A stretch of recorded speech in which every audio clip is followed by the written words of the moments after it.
usapan na nga natin yung wages rin, di ba? Just start at the big picture. We have to consider na kumbaga ang wages have been stagnant for like 30 years.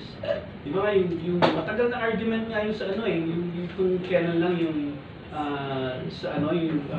wage board ng NCR, na kumbaga para bang nalilimutan nila na yung however they justify the 35 pesos, nalilimutan nila in their equation yung big picture na ang wages have been stagnant since 1989, yung huling last legislative wage, which is katumbas na actually to 610 yung previous na wage na di ba?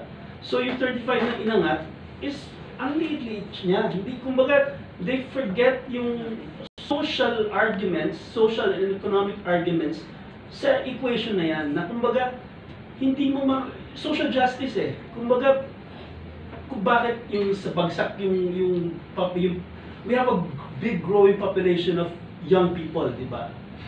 And you can take advantage, our country can take advantage of that, yung workforce na yan, in later years. Pero you have to have the right investments sa nutrition, sa education. Pero kung mismo yung mga magulang nila na yung mga minimum wage workers, hindi na afford yung proper nutrition for them, paano sila makakapag-isip, di ba?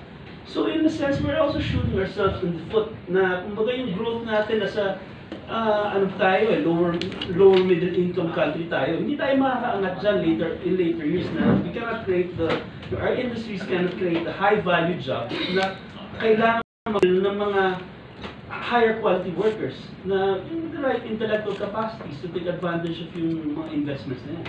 So, nalilimutan parati yung ano yan. Kumbaga ito yun Trinack namin yung in the past 23 years lang alone, kumbaga since 2000.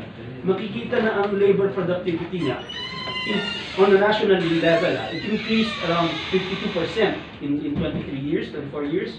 Whereas ang wages actually nag-increase by just 2%, yung minimum wage.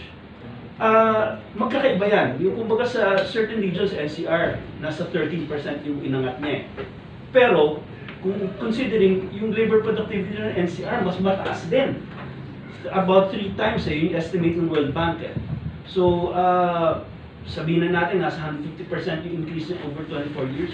Hindi rin na narapat na kumbaga ba ng social justice na nangyari, diba? Yung isa